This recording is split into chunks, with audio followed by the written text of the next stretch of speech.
gotta say, feels pretty good to be back. And I didn't really write out an intro for this, so let's talk about some Rocket League. Since I've been gone for a while, I'm going to start off with some crucial advice that you may not know. Are you ready? In Rocket League, offensive pressure is good.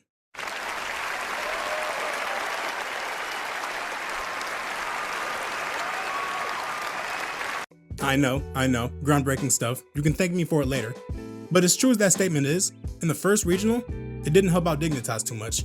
Because despite having all of the offensive pressure that a team could want, they still failed to make it to the top 4 in the final standings, leaving them outside of major contention at that time. Now, this isn't the first time I've seen something like this happen, but usually the reason for it is that a team will pad their stats against the teams that they're way better than.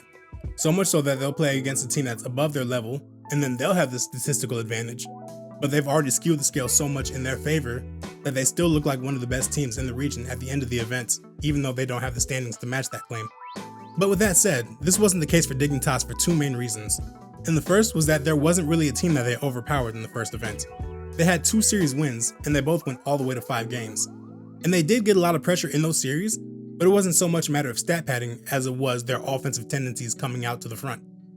And the second reason why this wasn't really true for them was that even in the series they lost, they still had pretty good offensive pressure stats.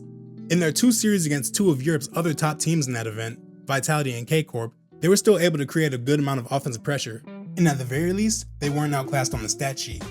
Vitality had a pretty decent shot advantage against them, but Dignitas still had more time in the attacking third than Vitality as a team. So they were pressed up, it just didn't turn into too many scoring chances. And while Dignitas didn't show any hesitation about sending their third man forward to join the attack, it seemed like a lot of the attacks would come right back at them just as quickly as they got started.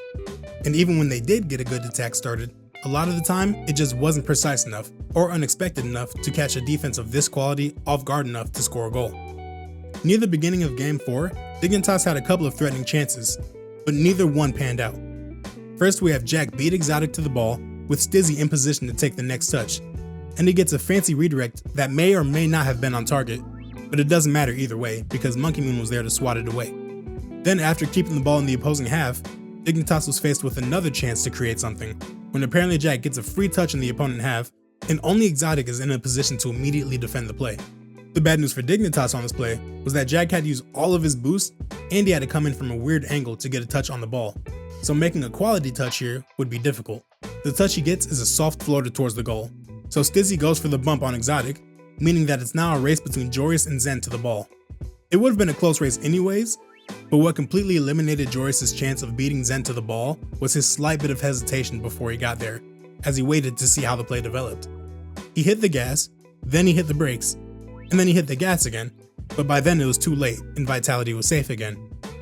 This entire series consisted of plays like this for Dignitas. They were close, but not close enough, which is why even with all of their offensive pressure, they couldn't turn it into wins. As for their series against K-Corp, the other top tier team they played in this event, the two teams had the same number of shots taken throughout the series, but this time Dignitas fell behind in time spent on the offensive third as a team. But this isn't really saying too much because K-Corp spends more time on offense than a lot of teams, because these dudes are absolutely suffocating. In fact, they were so suffocating that even though Dignitas and K-Corp had a similar number of shots in their series against each other, there was a clear difference in the quality of the opportunities that they were getting. A lot of the time when Dignitas got a shot, it felt like they were over anxious and desperate to get a good shot off. But when K-Corp got a shot, you could tell that they were out for blood every single time. But we'll get back to them later because this is supposed to be the Dignitas section. Jumping ahead to the second regional now, the most important factor in Dignitas getting a top 2 finish in this event were the wins that they were able to get over Europe's other top 4 teams that they couldn't manage last time. That being a win over NIP to get them in the top 4, and then a revenge victory over Vitality to get them into the top 2. And if we look at the stats for Dignitas between Regional 1 and Regional 2, then we kind of get a glimpse at what changed for them in this event. The most clear change was that they swapped out a little bit of offensive pressure for a little bit more offensive efficiency, and that ended up being a huge boost for them. They went from having the most shots as a team in Regional 1 to the 4th most in Regional 2. And on the other side, they went from having the 3rd worst shooting percentage to the 7th lowest, which is basically right in the middle of the pack. Neither one of these jumps are too big on their own, but together, they added up to an increase of 0.4 goals per game. And when a lot of your games are decided by just one goal, scoring an extra goal in nearly every other game can be the difference between winning and losing the series. And the series where their improved efficiency was most obvious was against NIP, because despite getting outshot significantly, they still went on to win the series in 6 games. And I think this offensive change was most clearly illustrated in Game 5, where they were outshot 8-5, but still came out with a 1-0 victory in overtime. Stizzy gets a shot off from Jack's pass in the counterattack, then Joreuz dives in as the third man, but he gets beat, and once Jack gets the ball back, Dignitas needs to make a decision. Jack has the shot lined up, and the team as a whole has the option to stay pressed up and try to support this push for a goal, or they can fall back and wait for a better chance to come up.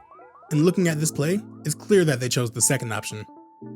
As Stizzy rotates out from the goal, he could have stolen the corner boost and taken a short rotation to stay in the play, but instead he drives out to the mid boost, which isn't even there, just so he can be in a more conservative position. And the same goes for Joreuz, who grabs the other side boost and can choose to come closer and try to look for a follow-up off of Jack's shot, especially since Stizzy has already backed out at that point. But after he grabs the mid boost, he's in no rush to get back into the offensive side, and instead he chooses to stay back. Because there's no follow-up, NIP can clear the ball with basically no resistance, but because Dignitas fell back, they're also in a better spot to handle the counterattack easily, and then they get the ball right back. And don't worry about that double commit there, that's not important. This game, and the series as a whole, was full of these types of decisions for Dignitas. In the first event, they would choose aggression a lot of the time, but here, they were a lot more selective with the chances that they tried to take. And of course in this game, it worked out, because once NIP's defense left a crack that was big enough for Dignitas to exploit, they didn't miss their chance. But one team that Dignitas still had no answer for was K-Corp, because after losing to them 4-1 in the last event, they came back in this event and got swept by K-Corp. So let's talk about them now, because these dudes are kind of different. I don't think it's really possible to overstate just how well K-Corp is playing so far this season. They haven't lost a single series, and they've only been taken to the final game of the series 2 times. They also have the best scoring defense by a huge margin, and they've paired that up with the best scoring offense too. But just like we've seen out of so many teams in the past, the main reason why their defense is so good is that they don't have to play it too often. And even if their opponents do get a chance to attack, it probably isn't going to go anywhere, because K-Corp is only allowing their opponents to score 18.5% of the shots that they even take. That combination of not allowing any shots to be taken and not allowing any shots to go in completely suffocates their opponents. And I think one of the biggest keys for them and how well they shut down their opponents is how often they can create threatening offensive chances with just 2 players. Usually when you see an offense playing as well as K-Corp, it's the result of 3-man pushes that allow them to press on their opponents, with the caveat of being more vulnerable on defense if it doesn't work out. But this team doesn't need to do that, because they get all of the pressure they need to with just 2 players, and most of the time you'll only see the third man join the attack if he's guaranteed to score a goal, or at least very likely to get one. Since they never need to overcommit to make something happen on offense, their defense is hardly ever caught in a bad position. And in the grand finals of Regional 2 against Dignitas, we saw this play out for 3 of their 4 goals. For the first one, Drali is rotating out of the play, so Vatira and Atto are in charge of this offensive push, but that's all they need, with Vatira getting the air dribble bump and Atto hitting the shot. Then for the second one, Drali is the last man back on the field, with Atto passing the ball infield and Vatira beating Stizzy to it. This time the third man does come in and get the shot off, but like I said before, you don't really see K-Corp do this unless it's very likely to be a goal. And yeah, that's about as clear of a shooting chance you're gonna get at the pro level. Then finally for the third goal, Vatira has no boost, so he leaves the play entirely, leaving it up to Drali and Atto this time. Drali goes up uncontested to the ceiling with a full tank of boost, which is already a bad sign for any defense, but instead of taking it himself, he sends the ball down to Atto, who has no boost, and he still directs the ball into the goal. I really just want to highlight how rare of a play this is, because Drali has a ceiling shot set up and a full tank of boost with no defenders coming up to challenge him. I would bet that almost every other pro would look to take the shot themselves here, and you couldn't fault them for that because this scenario has "shot" written all over it.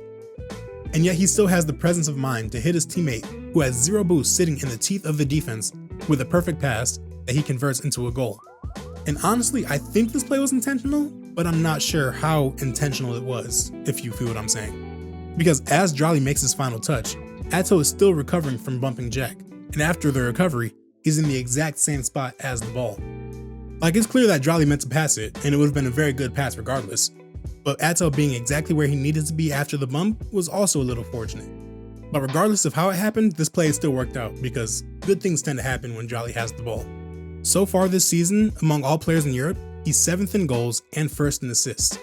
Jolly is a big reason why this team is able to create so many threatening chances with just 2 players.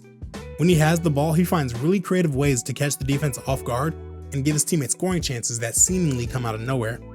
I'm not making a player power ranking, but if I were, Jolly would probably be at the top of the list. Behind Jan, Lost, and Jufinho, of course.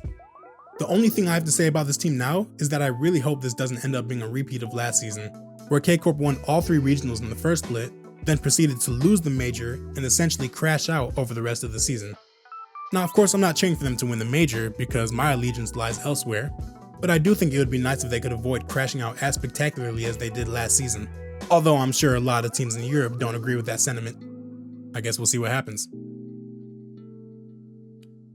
Alright, well, that's the video.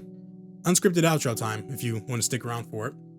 One thing I want to say is that I will be uploading more often. I'm not going to wait 6 or 8 months or however long it's been since my last video, but I'm probably going to start making videos about stuff besides Rocket League 2. I'll still make Rocket League videos, but, you know, I kind of have more interests that I want to talk about on this channel.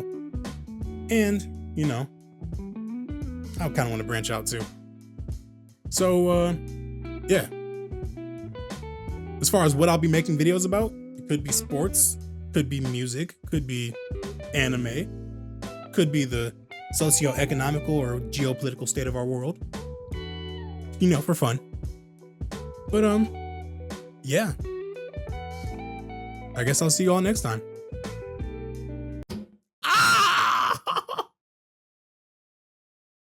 Thanks for watching.